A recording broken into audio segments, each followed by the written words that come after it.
Bom dia, boa tarde ou boa noite para quem nos ouve, porque no podcast nós não temos tempo, né? Nós somos atemporais. Está começando agora o episódio 7 do Para Saber Mais. Para Saber Mais é um podcast da Rádio Comunitária Cantareira que eu, Simone Precioso, produzo sobre educação. Hoje eu tenho uma convidada muito especial, que já é uma mana, no Manas e Manhãs, já esteve em outras ocasiões, e é sempre muito gostoso receber. Então, para a gente falar de educação da melhor maneira possível, a Adriana Artesana é uma excelente convidada. Vocês vão ver que a gente vai passar um momento muito agradável com ela. Bom, gente querida, sabendo que assunto educação não é só para quem está na escola, né? É para quem vive com crianças e para a sociedade de um modo geral, porque a gente precisa se apropriar dessa ideia de que a criança é da sociedade, né? A gente precisa cuidar mais das nossas crianças. Então, esse conteúdo muito provavelmente vai te ajudar. Então, você procura no Spotify pelo nome Para Saber Mais. E neste caso aqui, também nos canais da rádio, que a gente vai também levar o vídeo para lá, da nossa conversa aqui com a Adriana Artesana. Bom, nesse sétimo episódio, você vai encontrar o papel da arte na educação e na vida. E é sétimo porque é a sétima vez que a gente está fazendo, não porque tem a sequência, né? Você sabe que são sete episódios produzidos que você pode buscar quando quiser. E a nossa conversa hoje é uma conversa para falar bem pertinho do coração. E eu quero que a Adriana se apresente, porque só daí vocês já vão sentir o teor da conversa de hoje. Tudo bem, Adriana, querida? Olá, bom dia, boa tarde, boa noite para quem está nos escutando. Dá licença de chegar. É uma alegria, uma honra estar aqui novamente contigo, Simone, com a Rádio Cantareira. Que alegria participar desse encontro. Quero compartilhar aqui uma frase que eu aprendi, que diz que o princípio dinâmico que rege tudo que existe esteja aqui com a gente. E que os nossos corações, cheios de alegria e de amor pela arte, pela educação e pela comunicação, se façam presentes aqui nesse encontro. Eu sou daqui da cidade de São Paulo, nasci aqui, moro na região da Brasilândia, Morro Grande. Meus pais são nordestinos, né, são da Bahia. E eu sou filha dessa migração, né, desse processo de migração, dessa construção desse Brasil. O Nordeste corre, né, a Bahia corre o sangue dessa cultura nas minhas veias.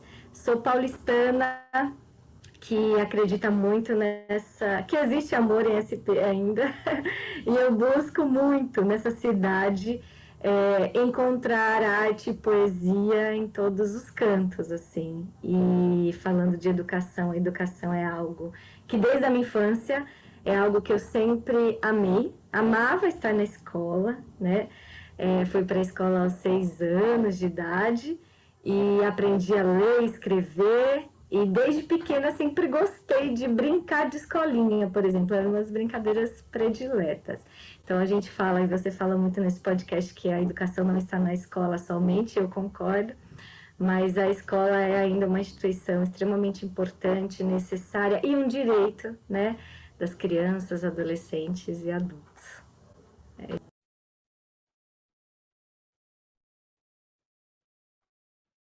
Então, Adriana, continuando aqui a nossa conversa, eu tenho uma preocupação muito grande, que eu acho que é sua também, é de todo mundo. Você falou do papel gigante que a escola tem na vida das crianças. Inclusive, eu estou muito triste porque no orçamento que foi aprovado aí pelo executivo para o ano que vem, não houve reajuste para a alimentação das crianças, né, na escola, o que vai representar mais salsicha e menos alimento orgânico. É isso que vai acontecer, a gente sabe disso. E bem no momento em que a gente não podia deixar isso acontecer, né? Mas voltando aqui para a nossa conversa, a gente tem essa preocupação com o brasileirinho de um modo geral, né, que sai de uma pandemia com a sua educação prejudicada, com a sua aprendizagem prejudicada, com o aspecto emocional prejudicado, né? Com a questão da insegurança alimentar, que é um pesadelo hoje nesse país.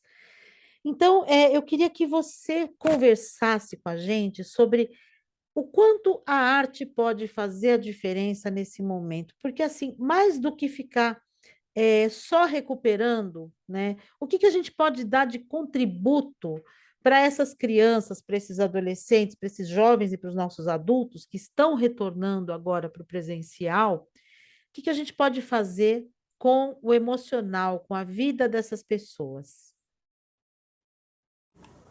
Oi, pergunta dificílima. Vou falar então da minha experiência antes de tentar responder essa pergunta, porque atualmente eu não estou atuando, né, na escola, nem pública nem privada. A minha experiência de mais de 12 anos é com a educação social, né, eu trabalhei em um projeto social, onde a arte é extremamente importante e presente, então eu tenho a minha vivência, a minha experiência e a minha formação enquanto educadora passa por aí.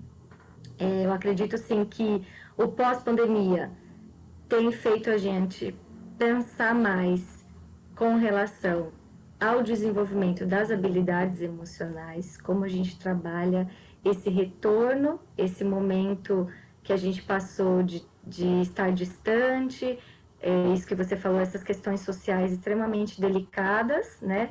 Políticas, sociais. E eu falo da arte de um lugar em que antes da pandemia já era uma prática dentro do meu trabalho como educadora. Então, para quem não sabe, quem me conhece, a minha formação é em letras. Eu sou formada em letras português e espanhol. E eu trabalhei em escolas privadas, né? Eu fiz estágios em escolas públicas, estudei, né? Tenho toda a minha formação em escola pública, me formei no ensino superior em escola particular, depois fiz uma pós-graduação em escola pública também. Então, eu sou uma entusiasta da educação pública de qualidade em todos os níveis, né? E na educação popular também, né? Que é uma outra formação que eu tenho na educação popular.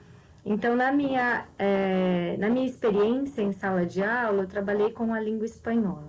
E aí, uma das coisas que eu já trazia antes da pandemia é que a educação e o ensino de uma disciplina não se deve apenas para um processo seletivo, por exemplo, do mercado de trabalho, ou para preparação e formação para criança ou adolescente entrar numa universidade, ou seja, para os vestibulares. Eu acho que a formação e a presença da arte e o desenvolvimento, inclusive o desenvolvimento crítico, é a gente pensar, conhecer essas situações, uma dessas que você traz, denunciar essas situações e sempre tentar promover uma educação de qualidade.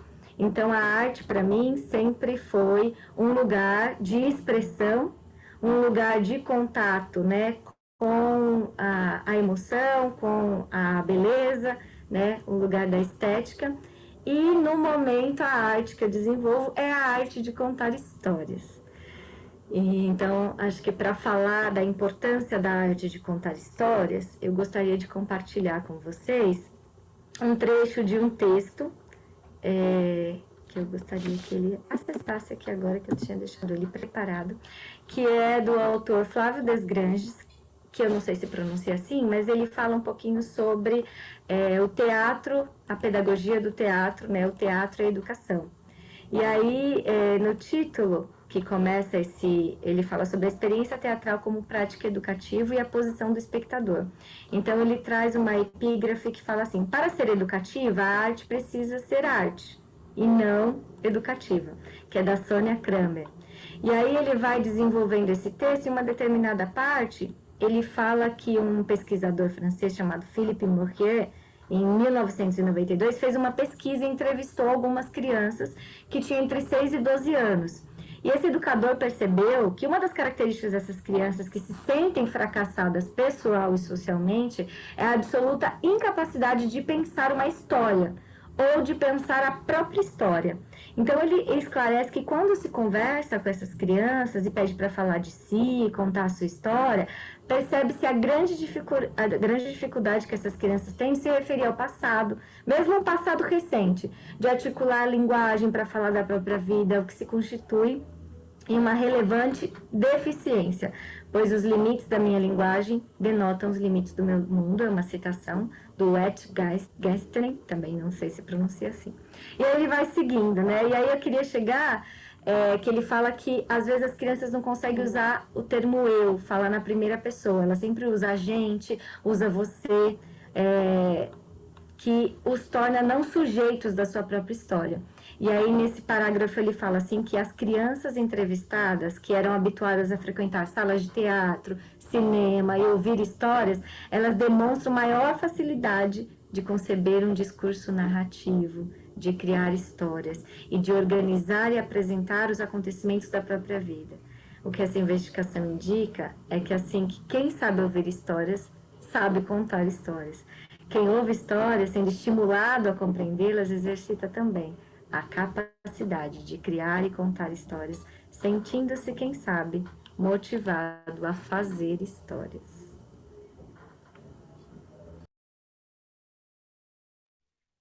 Isso que você fala é maravilhoso acho que nos remete a duas questões que são muito caras na educação. Primeiro, a questão da subjetividade. Quando você fala que uma criança não consegue proferir uma frase, se colocando nessa frase, o eu, isso me leva a pensar o quanto que a gente tem construído essa subjetividade, né? Eu me lembro, nos dias de sala de aula, que as crianças com transtorno global, né, do espectro autista, por exemplo, elas levam um tempo até descobrir esse eu, né, até se referirem a elas próprias como um ser com vontade, uma pessoa com opinião, uma pessoa no mundo, com fome, com sede, com qualquer outro sentimento.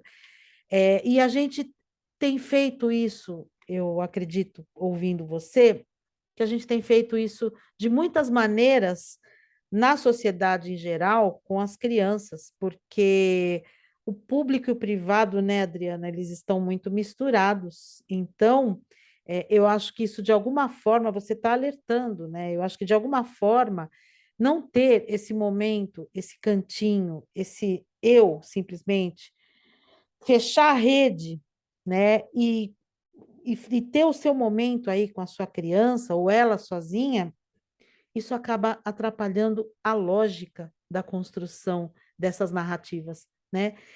Outra questão que se coloca aqui, tempo sem história, que a gente está vivendo um tempo que não valoriza, né, a história.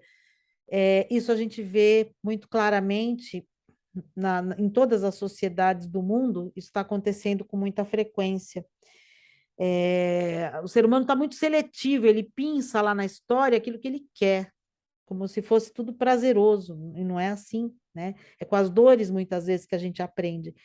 Então, ouvir histórias, contar histórias, é uma prática muito necessária. Você vê num tempo em que a gente tem uma facilidade nas redes sociais, a gente não tem muito essa questão do se colocar, né? Esse dado que você traz é muito importante. E aí eu te pergunto, primeiro, né, no tempo aí de pandemia, no auge que as pessoas estavam dentro de casa, o quanto as crianças estiveram sujeitas ao público, porque a vida delas passou a ser pública, né? Elas estavam dentro de uma tela o tempo todo, seja no trabalho de alguém da casa, seja falando com parente e tal, e eu acho que isso mudou muito a relação delas com o mundo. E outra coisa também, né, que eu penso é assim: a gente tem tanto canal à disposição, tem TikTok, tem Reels, tem né, uma série de possibilidades aí de falar ao vivo com todo mundo. Você acha possível usar como uma ferramenta para poder viabilizar essa comunicação? Que eu acho que isso é muito importante para o professor, para a professora que nos ouve, né? Como é que a gente transforma essa facilidade em estar o tempo todo misturando público e privado em favor dessas crianças. Existe essa possibilidade? Ou tem que simplesmente desligar as telas, sentar no chão e conversar? Diz pra gente, o que que você acha, Adriana? Ai, mais uma pergunta difícil. Bom, eu fui educada na era analógica, né? Então, fazer analogia a analogia, a imaginação, a criatividade, extremamente importantes no nosso desenvolvimento. Acredito que a tecnologia veio para contribuir ainda mais com possibilidades. Uma delas é a gente estar aqui conversando hoje. São os cursos e as atividades que foram criadas online, que permitiu o encontro de pessoas que estão distantes. O que não pode acontecer é afastar as que estão próximas, né? Então, dentro de uma casa, com uma família, tem que sentar, né? E contar histórias, sentar no chão, sentar no tapete, ficar em roda, em volta da mesa, e contar histórias, e se olhar nos olhos entre a família, né? Tem que resgatar esse ritual, eu acho que é um ritual de ouvir e contar histórias, né? Que eu tenho muito do meu pai sempre contou muitas histórias, então eu perdi meus avós muito pequenos, então esses avós, esses anciãos, né? Que foram responsáveis muito tempo por transmitir seus saberes, seus conhecimentos através das histórias de vida e das histórias que eles ouviam. É, então, acho muito importante e também acho que a tecnologia vem, né? Existem os podcasts. Quando começou a pandemia, muitas pessoas falavam para mim: por que você não faz um canal no YouTube, conta histórias? E eu acho que já tem muita gente bacana fazendo isso, muitas contadoras e contadores de histórias que eu conheço. Um lugar mesmo que é minha referência é o Quintal da Cultura. Eles levam muitos contadores de histórias do programa, né, do Quintal da Cultura, que você pode assistir tanto na TV Cultura quanto no YouTube, eu sempre indico. Muitos podcasts com histórias que foram selecionadas também, que dá para ouvir enquanto faz talvez uma outra tarefa necessária, como limpar a casa, dá para ir ouvindo histórias também. Né? Eu sei que o tempo das famílias juntas reduziu muito, né? Tem uma demanda muito grande de trabalho, mas eu acredito que é muito necessário conciliar, né, o livro, resgatar as histórias de boca, né, que são as histórias que são contadas, inventar histórias, assim, eu não tenho filhos, né, mas na minha experiência em sala de aula e com meu sobrinho, eles amam inventar suas próprias histórias. Então eu contava uma e essa uma fazia com que a imaginação deles fizesse com que eles fossem protagonistas das suas histórias. E, inclusive, eles protagonizavam com cenas teatrais. Então, eu sinto esse movimento da criança, dessa vontade dela se ver, né, fazendo isso. E eu acho que a escola reduz muito esse tempo de criação. Eu acho que fica muito focado no conteúdo, então voltou-se para a escola pensando, vamos ter que dar conta de tudo que perdeu, e o Karnal tem uma frase de um curso que ele deu na pandemia que eu gosto muito, que ele fala assim, olha, nós talvez não saibamos hoje calcular alguma fórmula, o que é mitocôndria, e nós não passamos por uma pandemia. Então, um conteúdo ou outro que é importante, que é considerado ainda importante, pode ser que a gente não se lembre, mas é importante que a gente saiba trabalhar com questões emocionais, com questões sociais, né, que foram amplificadas, né, no período da pandemia. Eu acredito que retomar esse momento de contar e ouvir histórias, de estar presente, de olhar nos olhos, e também em alguns momentos em que a gente possa também ouvir histórias e assistir filmes, né, telas que podem ser, mas eu acho que a gente vive um momento de muita série, né, e essa coisa da série, o Bill Churran fala muito dessa sociedade que está vivendo em série e que a gente quer acabar rápido, sabe? A gente não tem esse tempo do silêncio também, da calma, do vazio. Acho que a gente precisa muito, pela nossa saúde física, emocional e mental, também parar um tempo, respirar. Eu, por exemplo, sou muito acelerada. Tô falando isso para mim, tô fazendo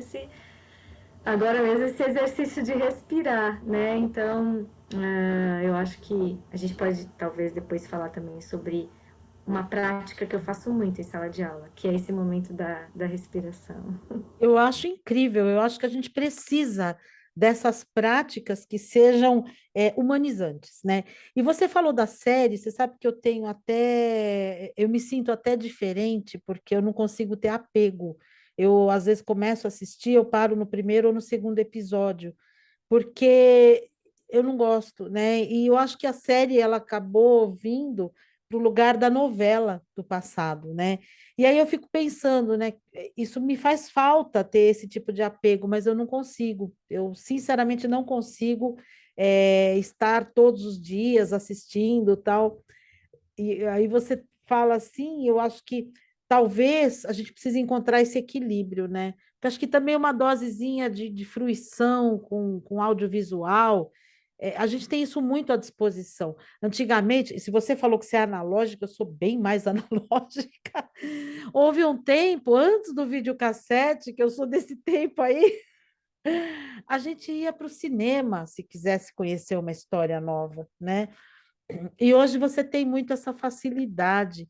Talvez é o que a gente faz com essa possibilidade, com essa facilidade. Talvez é sair do raso, né? Porque existem histórias que podem render aí grandes reflexões, grandes prazeres até de fruição, né? E talvez, acho que essa história que você está contando aí, de dizer que a gente está o tempo todo sem silêncio, né? Então, talvez faça falta esse momento, porque parece que a gente tem que preencher o nosso dia com um monte de coisas produtivas, né?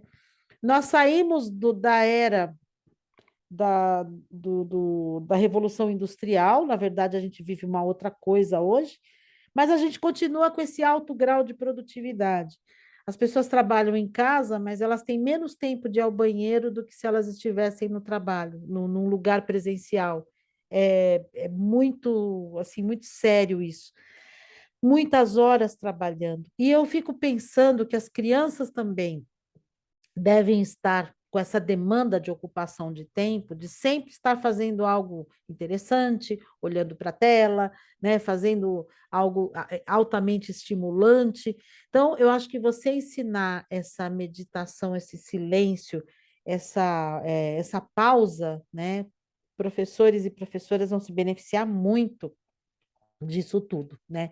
E acho até, viu, Adriana, que quando você falou da questão do conteúdo, essa é uma preocupação que eu tenho. Eu acho que você não recupera desenvolvimento, você só desenvolve, né? Desenvolvimento humano é um bem que anda para frente, ele não anda para trás. Não dá para você chegar lá e falar assim: olha, eu não aprendi tal coisa, então eu preciso voltar lá e aprender para retornar. Não, você só está andando para frente, né?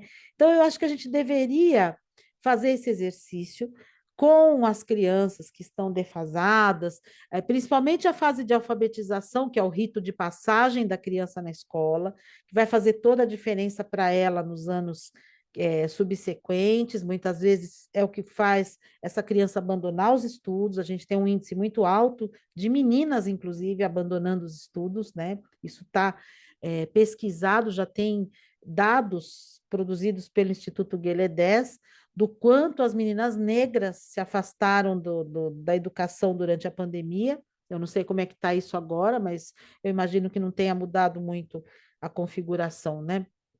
Agora, no presencial, quem voltou? Não sabemos ainda quantos voltaram, né? Aquelas crianças que se envolveram com as tarefas domésticas para os pais trabalharem mais horas fora de casa, que é o que acontece nas periferias, né? E isso me preocupa muito, porque assim, a gente vai colher um fruto amargo lá no futuro, pode ter certeza, porque o que está acontecendo com a nossa infância, com a nossa adolescência, além, né, o tempo todo da gente ter que defender o ECA, o artigo 227 da Constituição, dizer que a criança é sujeito de direito, tal, o tempo todo, né? Quem realmente defende está fazendo isso em tempo integral. E a gente está vendo aí que a qualidade de vida do povo, de um modo geral, está caindo e das crianças também, né? Então, isso que você está dizendo, olhar no olho, sentar, contar uma história, essa história pode sair de um site, ela não precisa necessariamente ser um livro físico. Essa é a facilidade que a gente tem hoje, né? Antigamente, eu lembro daqueles disquinhos de história e tal. Hoje você tem os podcasts, você tem um material muito acessível. Agora, o problema é que a gente não tem mais tempo para as crianças. Então, você simplesmente deixá-la com o material, será que garante para ela, né? Qual é a intervenção que o adulto tem que ter, Adriana, para introduzir a criança na arte? Porque a criança não vai fazer isso sozinha, ou eu estou enganada?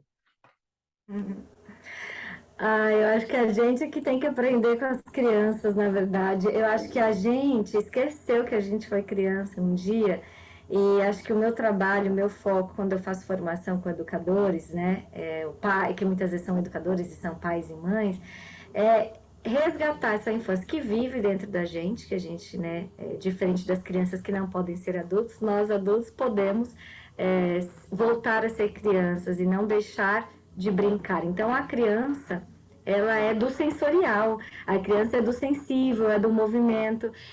Então, eu fazendo essa leitura do quanto a gente vai, ao invés de ficando adulto, a gente vai se adulterando, né? A gente não vai dando importância ao que realmente importa também, importa nessa fase do desenvolvimento, que é a brincadeira, que é o brincar, que é o jogo, né? O Huizinga fala que né, tem os vários homos e nós somos o homo ludens.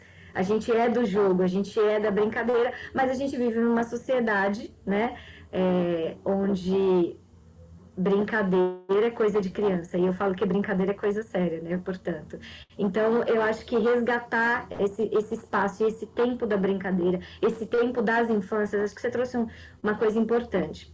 A gente vive numa sociedade desigual, então os problemas chegam de forma desigual, né? Então as crianças que foram realmente mais afetadas foram as crianças mais pobres, né?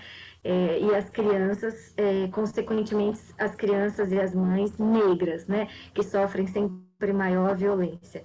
Então eu acho que é preciso pensar nisso, é preciso entender isso e é preciso discutir esses temas que a gente pouco discute, né, enquanto sociedade, dentro e fora da escola, né, como que a gente vai promover para essas crianças que sempre são mais afetadas por vários fatores, essa inclusão, né, acho que falar de inclusão também é falar sobre isso. Agora, eu queria trazer uma questão que eu separei aqui para falar da importância de se contar histórias também, e que sim, precisamos ser mediadores, né? A criança sozinha, e precisamos principalmente ser exemplo. Então, eu vou trazer um trecho de um livro que se chama Educação de Alma Brasileira. É um livro produzido e organizado por vários autores, que eu não vou conseguir citar aqui, mas se você digitar na internet Educação de Alma Brasileira, você consegue encontrar, inclusive, o PDF desse livro, eu descobri recentemente. Ele fala assim, ó, povos originários da América na formação do Brasil. Então, ele começa a falar da nossa educação desde os primórdios, né? Desde antes da chegada, né? Da invasão aqui das terras brasileiras. Ele fala que assim, é grande a diversidade entre os povos de origem americana. Entretanto, ter compartilhado o território das Américas por milhares de anos gerou certas notas culturais em comum entre eles. Por exemplo, para manter viva sua tradição, uma das ferramentas mais usadas pelos povos indígenas do Brasil é o conto.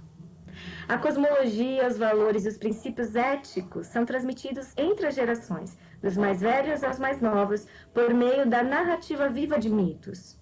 O anoitecer, quando todos já terminaram suas tarefas, costuma ser uma boa hora para que crianças e adultos se reúnam em roda para escutar os sábios anciãos contarem as memórias da tribo. Eu acho que resgate de memória é muito importante. Então, todo mundo tem memória e tem história. Vou dar um exemplo: A Festa no Céu. Quem aqui não conhece esse conto, né, essa história da Festa no Céu? Minha mãe contava muito essa história, que existem duas versões. Tem a história do sapo, né, que foi para o céu, e tem a história também em forma da tartaruga. Minha mãe contava que era o sapo, e algumas pessoas contam que é a tartaruga. E é uma história que é transmitida, né, e é passada de geração em geração. E aí, mais para frente nesse texto, só para terminar, ele fala assim, ó, as formas de educar os povos indígenas são uma mensagem importante para compreender as várias faces de uma educação de alma brasileira. Segundo o filósofo e pedagogo brasileiro Dermeval Ciavani, trata-se de uma educação com 3 elementos básicos: a força da tradição, com a valorização dos saberes dos mais velhos, a força do exemplo, mediante comportamentos modelares que ensinam de forma espontânea, e a força da ação, o verdadeiro aprender fazendo. Os fins da educação coincidem com os interesses comuns do grupo e cada integrante da tribo assimila tudo o que é possível e o que configura uma educação integral. Achei muito bonito isso, né? Como a gente precisa aprender com esses povos, né? Através da tradição, através do exemplo e através do fazer. E aí eu trago muito essa importância da gente colocar, né, nas nossas mãos esse fazer. Nossas crianças e nós adultos precisamos retomar a habilidade artesanal. E por isso que você falou Adriana Artesana, as pessoas devem estar se perguntando como assim, de onde vem esse artesana, né? Meu sobrenome é Souza Lima Rodrigues. E aí eu me autodenominava arte educadora, e aí depois eu comecei a pensar, porque muitas pessoas falam que a gente tem que tomar cuidado, porque eu não fiz educação artística, por exemplo, né? Eu não fiz nenhuma formação em artes. Eu me chamo de arte educadora porque, de alguma forma, a educação e a arte sempre estiveram presentes, né, na minha prática. Então, eu usei a palavra artesana. E por que artesana? Porque eu sou professora de espanhol, como eu falei, me formei em letras, e artesana é artesã em espanhol. E essa palavra formam duas palavrinhas, assim, que eu também acredito muito no meu fazer, que é a arte sana, a arte cura. Né? Vivemos em uma sociedade doentia e acho que a arte, o artesanato, as manualidades são essenciais para a gente se manter saudável, para a gente trazer saúde, né, para a nossa vida, para o nosso dia a dia. Então, as histórias são do campo da oralidade, a respiração do campo da corporeidade, né? E as práticas manuais no campo das manualidades, que são três elementos aí que eu tenho conduzido nas minhas práticas. Falando em práticas, eu gostaria que você contasse para a gente o que é que você está fazendo de maravilhoso. Você pode fazer isso? Para a gente se inspirar nessa sua prática atual? Ah, eu posso, então. Acho que eu já acabei introduzindo um pouquinho, assim, então, nesses encontros, né, que a vida proporciona, eu encontrei uma pessoa muito especial que foi a Ana Maria. Ela é uma pedagoga de formação, professora de meditação e yoga. E eu a conheci num CCA, que é um Centro para Crianças e Adolescentes. E nós nos conhecemos enquanto eu ainda trabalhava também em um CCA.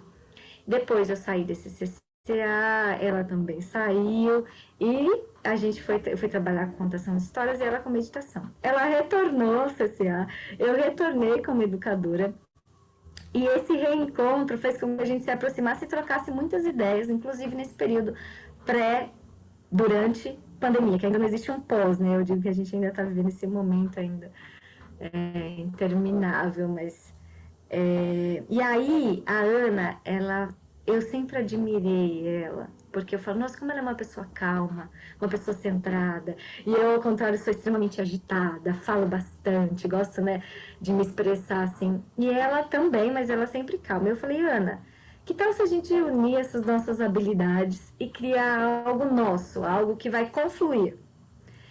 Então a gente criou um método juntas. Então a gente não quis chamar de, por exemplo, yoga e contação de histórias, que também sugiro para as pessoas, existem casais, existem duplas, existem várias pessoas que unem a yoga e a contação de histórias, que é esse exercício corporal e esse exercício de contar histórias.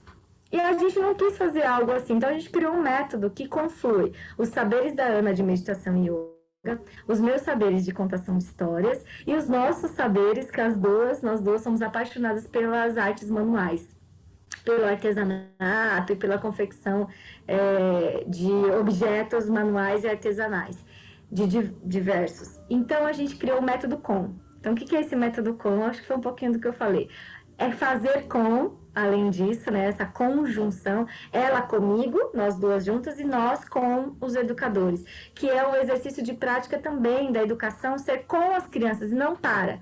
As crianças como sujeito, então vamos construir juntas, de acordo com a necessidade, com a demanda. Então, tem essa ideia, e tem o C, que significa corporeidade, o O, que significa oralidade, e o M, que significa manualidades. Então, com esse método, a gente está trabalhando, a gente já deu 3 aulas online esse mês, e agora a gente está com algumas vivências. Então, a ideia é que as pessoas vivem sim. Então, quem tiver interesse em conhecer um pouquinho o método, em querer vivenciar, que a gente também trabalha muito com a experiência da vivência, né? O que, que a gente o que, que a gente traz para o corpo para aprender, né? E que a gente não fica só com uma parte do corpo, que às vezes é só o cérebro, é só o racional, mas que a gente envolve todas as outras habilidades. E a gente divulga isso nas nossas redes sociais, nas nossas páginas, no Instagram. Posso deixar aqui para quem quiser procurar por nós.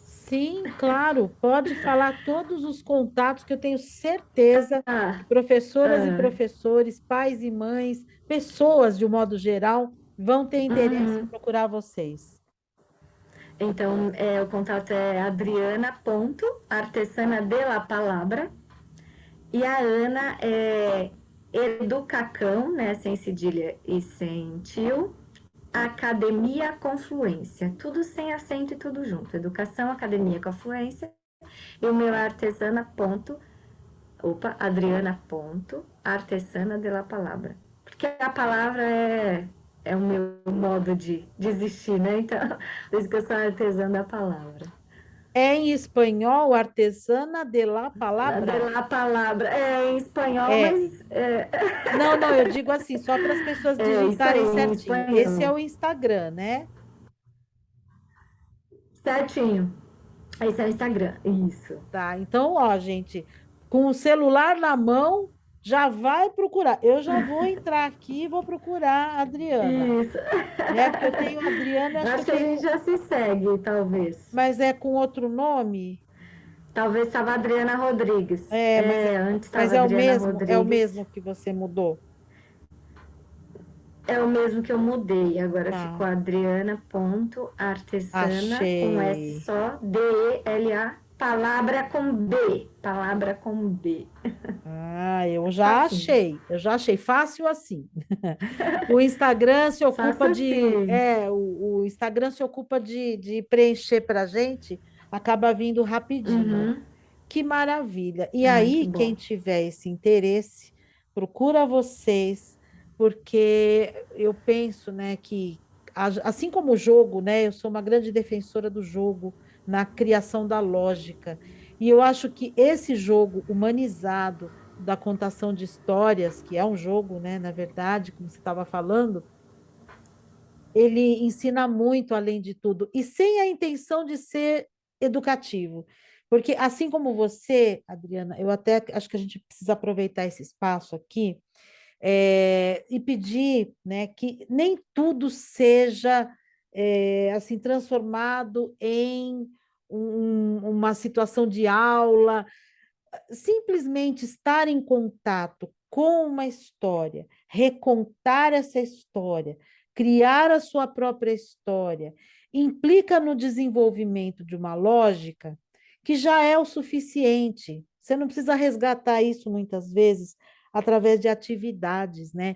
Houve uma época, eu sou professora já faz tempo, em que se falava em livros paradidáticos, tá? Então, é assim, tudo que ia parar na escola, você deve ter sido aluna nesse tempo, tudo que ia parar na escola, ele tinha essa cara de paradidático, com atividades no encarte e tal, e aí matava o livro, né? Porque quando eu era jovem, adolescente e tal, se quisesse matar um leitor, você dava uma prova de livro para ele, né? Eu conheci pessoas que, assim, assassinaram o leitor dessa forma. Não que a gente não deva fazer e tal, mas tomar esse cuidado, né, de ter um sentido nisso tudo que eles estão fazendo e que nem tudo precise ser tão mercantilizado, tão utilitário, né? O que a gente faz na escola também é promover esse movimento, esse momento de felicidade. E eu acho que essa linguagem que vocês estão trazendo é fundamental, né? É fundamental. Então é isso que as pessoas vão aprender com vocês. Eu acho que essa formação, ela é mais do que necessária, né? Se eu tivesse em sala de aula hoje, eu acho que o que eu mais buscaria seria, além de toda uma ajuda terapêutica, porque quem lida com o ser humano, via de regra, precisa disso. E eu acho que a nossa terapia pode estar nisso também, né? Na meditação, pode estar nesse momento de felicidade que você se permite viver com, como você disse, né? A gente, na transmissão da cultura, tem esse papel da mediação, que você também já falou, tal, mas a gente tem que aprender a fazer isso com, e não para eles, que não seja um discurso para que ele entenda, absorva, não, onde ele tenha a palavra, onde ele seja ouvido, né? Eu acho que as pessoas precisam ouvir mais hoje, né? Que maravilha! Então, vocês têm todo esse caminho que vocês estão fazendo, e o professor, quando ele entra em contato, a pessoa, quando entra em contato com vocês, aprendem essa linguagem, né, de como você promover esse sentido do estar junto na sala de aula, e sempre com arte, né? Porque, eu sempre gostei muito de pessoas que contam histórias facilmente, cantam facilmente, são as mais felizes e as mais gostosas da gente estar perto, né?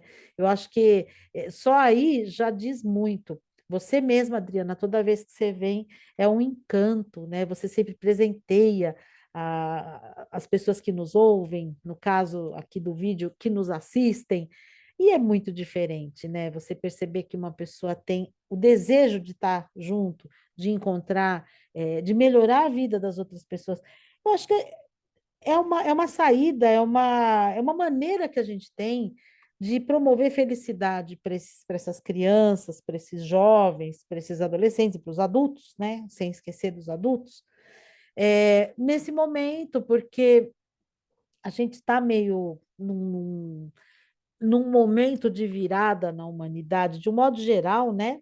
Tirando a pandemia e tal, em que a gente precisa dar sentido novo para a vida, porque você falar em futuro com essas crianças é complicado, a gente sabe que o futuro está meio restrito, né, em termos de humanidade e tal.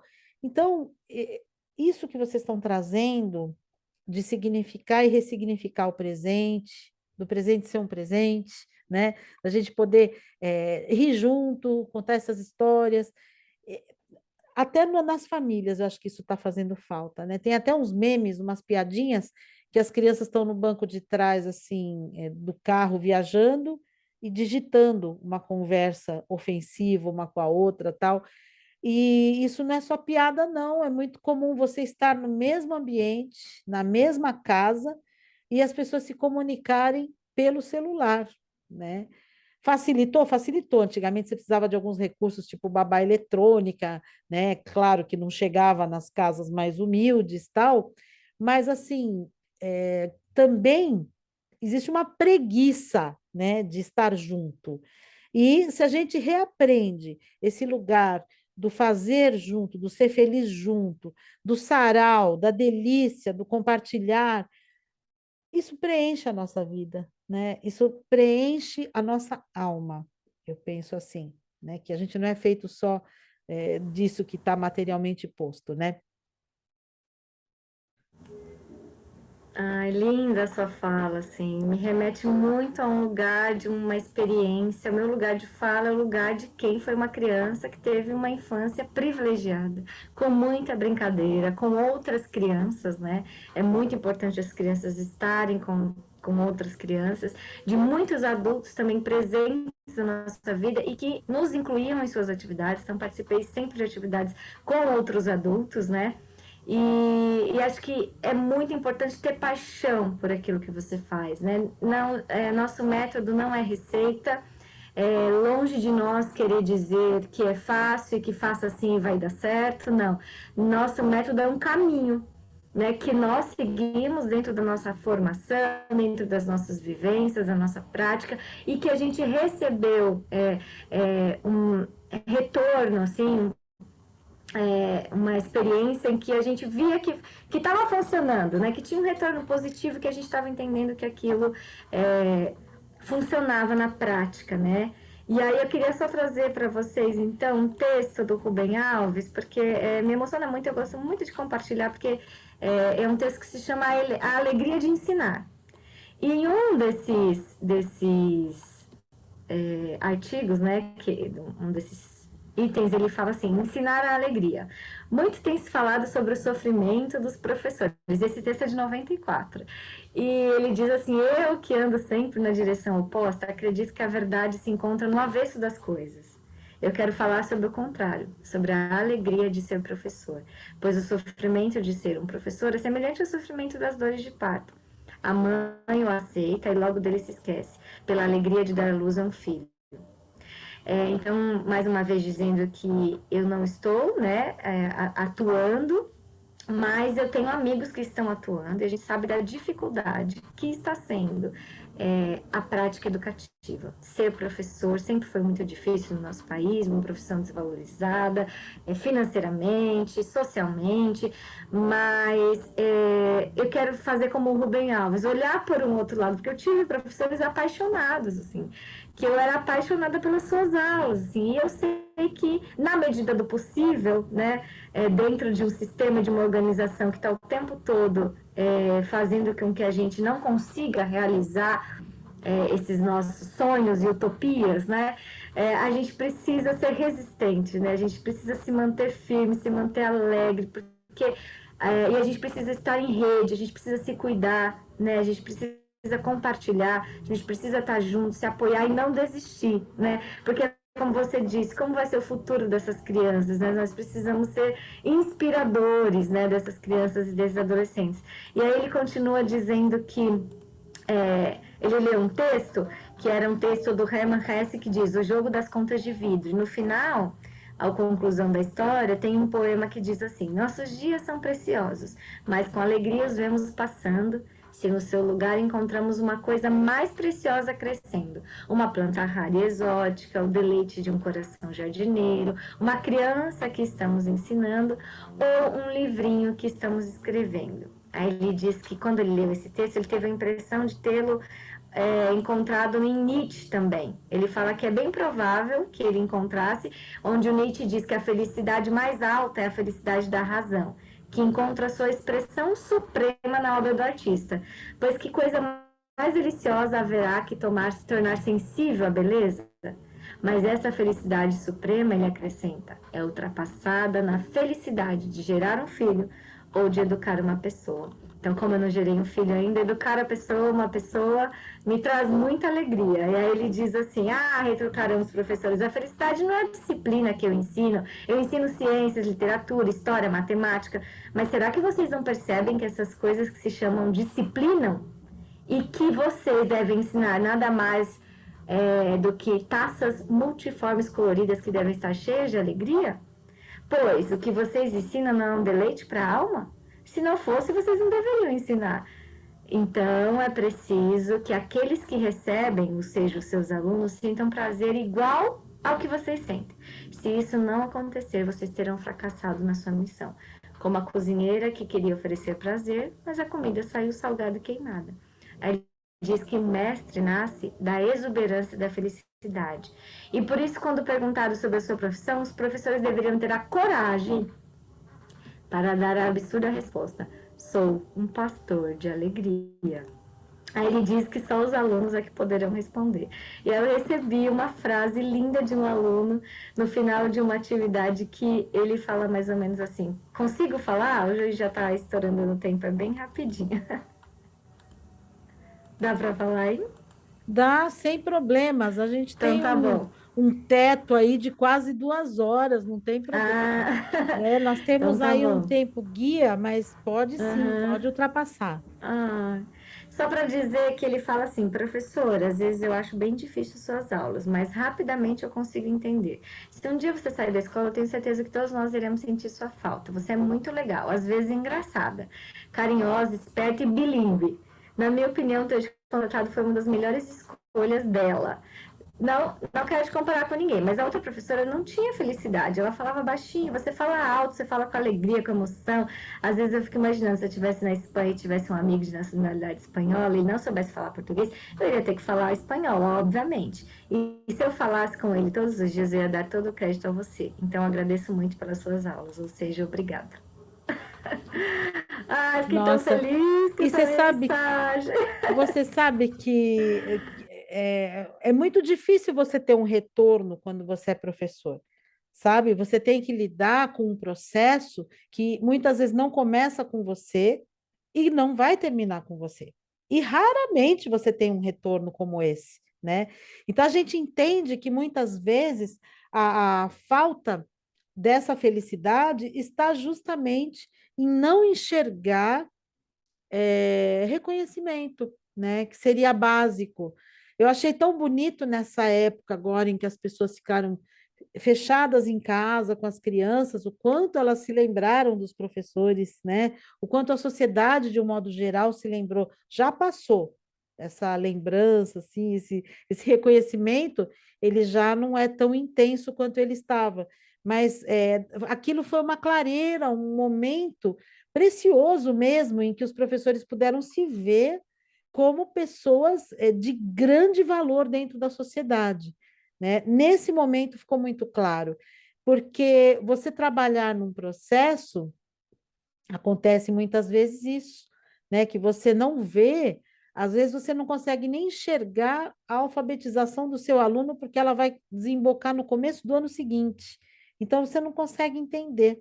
Então, eu acho que a gente também agradecer mais as pessoas, a gente também dar esses retornos, né? Porque quem não está ensinando as crianças e os jovens a serem a serem mais diretivos nessa hora de dizer obrigado. Somos nós adultos, né? Então, quando a gente ensina ele a ser grato à família, a alguém, tal, na verdade ele também vai ser grato pelo professor, né? Então, é uma consequência de um comportamento que a gente tem que ensinar para as crianças, para os jovens, né? A gratidão, o reconhecimento, e aí vem essa delícia que você recebeu. Quem é o aluno E que te mandou?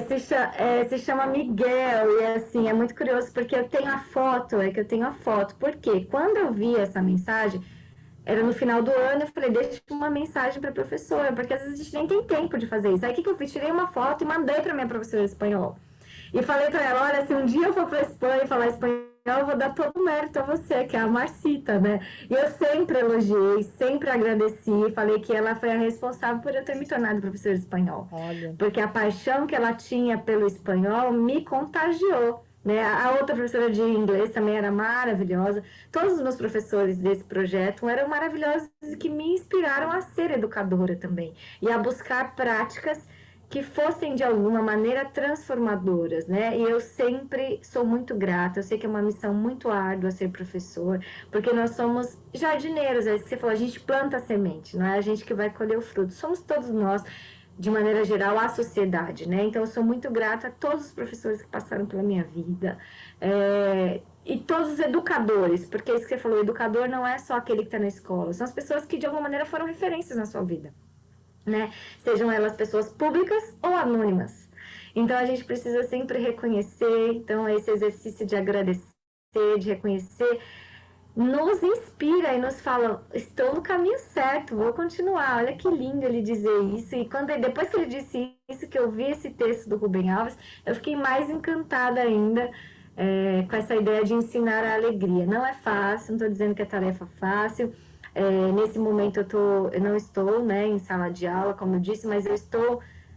Toda a experiência que eu passei nesse período de sala de aula me ensinou muita coisa. E uma delas foi a importância de estar com as crianças, de escutá-las, de trazer a brincadeira. Eu brincava muito com eles. Então, sempre que eu chegava, eles falavam, ai, vamos fazer aquela brincadeira, maestra, eles me chamavam de maestra. Então, eu tenho muito carinho por essa experiência e hoje quero compartilhá-las com os educadores e trazer também para eles e para elas, para quem tiver interesse, não precisa ser só educador, quem tiver interesse de parar e cuidar de si, olhar para si e experimentar essas vivências também será muito bem-vindo a conhecer nosso trabalho. nossa, fica aqui a super dica. Mais do que aprender as questões filosóficas do trabalho, que são importantes também, a gente também precisa se permitir, né, Adriana? Eu fico aqui pensando que as prefeituras deveriam chamar vocês para fazerem esse trabalho com os professores, porque isso vai valer ouro daqui para frente, né? Essa capacidade de transformar os dias, de fazer os dias das crianças, dos jovens serem dias melhores. Nossa, eu toda vez, né, que a gente se encontra, eu fico muito feliz, eu fico muito encantada com a pessoa que você é, um ser humano incrível, que tem muito mesmo. Você começou dizendo que a gente tem que ser referência. Você é uma referência de felicidade, a gente percebe isso nos seus olhos, né?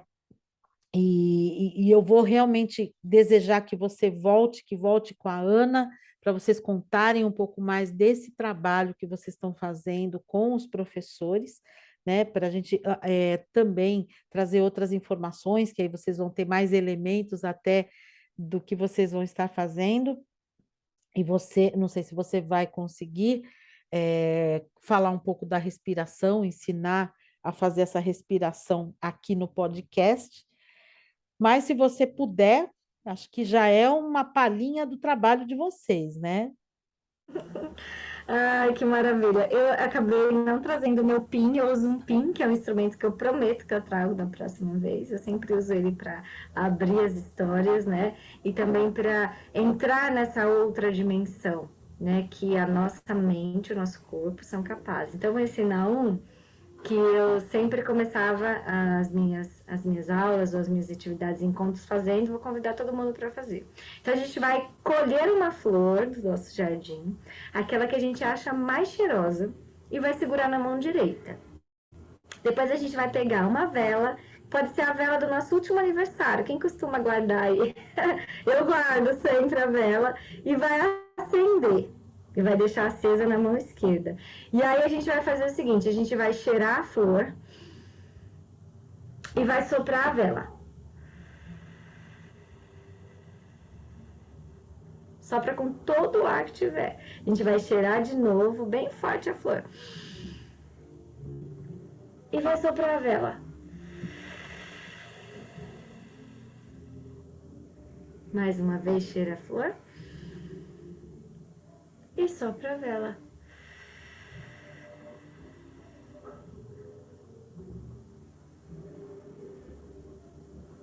E agora? Sentiu que está mais calmo? Sentiu o ar entrando e saindo dos pulmões? Esse exercício é um exercício que a gente pode fazer toda vez para começar algo novo, que a gente estiver fazendo uma aula, uma tarefa, uma lição. A gente pode fazer quando a gente fica um pouco com medo de alguma coisa, a gente cheira a flor e sopra a vela. Quando a gente estiver muito tenso ou nervoso, a gente para onde a gente estiver e imagina que a gente está cheirando a flor e soprando a vela. E a gente faz esse exercício para ficar mais calma, a gente manda oxigênio para o nosso cérebro, a gente acalma o nosso coração se estiver acelerado. E a gente pode fazer quantas vezes a gente achar necessário. Eu faço 3 para começar e a gente vai sentindo como que está o nosso corpo. E é um exercício que pode fazer com todas as crianças que elas adoram. E é um presente que a gente leva embora, né? Não acontece só no Isso! momento. Eu mesma agora já ganhei um presente. Toda vez que eu estiver ansiosa, eu vou cheirar a flor e assoprar a vela. Soprar a vela. Vai ser o meu novo mantra. Ah, isso aí, que delícia. Que maravilha! Olha, muito agradecida por você compartilhar mais do que um conhecimento, um estado de espírito, né? Então, é com esse prazer que a gente está aqui nesse nosso 7º episódio do Para Saber Mais. Só podia ser dessa forma tão agradável, tão assim especial que é ter a Adriana Artesana. Eu falei errado no começo, eu te anunciei como artesana, mas não é artesana, né? Que é a nossa querida educadora, educadora popular, educadora tanto da escola oficial quanto de fora da escola, né? E que veio compartilhar saberes e afetos. Você que nos ouve, que nos assiste, a gente espera ter inspirado muitas outras ideias. Se esse conteúdo te ajuda, te ajudou, indica para mais pessoas. Fica de olho, entra lá no perfil da Adriana Artesana no Instagram para você acompanhar o movimento dela. Para saber mais, é um podcast para quem gosta de educação. E a gente fica por aqui, né? A gente vai terminando esse nosso momento, agradecendo muito a Adriana e a Rádio Comunitária Cantareira FM, que nos possibilita estar no ar, seja no Spotify, seja ao vivo com você no Manas e Manhãs. Até o próximo episódio. E Adriana, sempre muito bem-vinda. Eu quero que você se despeça agora do seu jeito muito especial para a gente encerrar. Ai, Simone, que alegria estar aqui com você, quem está escutando a gente, de qualquer lugar do Brasil, do mundo, do universo. Sintam-se abraçados e sintam-se acolhidos em suas dores e sintam-se também abraçados no seu desejo de mudança. Eu acho que a gente não pode perder a esperança jamais. Então vamos esperançar para a gente poder mudar e construir um outro mundo possível, como diz Ailton Krenak. Enquanto pudermos contar mais uma história, estaremos adiando o fim do mundo. Gratidão a todos, a todas e a todos. Foi uma Ai, alegria que estar aqui. maravilha! E o mundo não acaba se a gente conseguir contar história, a gente passa a dimensão, passa para o outro lado contando história, né? Não é É isso isso? aí, Ah, é isso então tá aí. muito Vamos contar bom. histórias. Vamos contar histórias. Muita gratidão por esse momento, por essa partilha, né? Por você trazer isso para nós dessa forma tão carinhosa, Adriana. Um grande beijo a quem esteve com a gente também. Até mais. Beijo, até mais.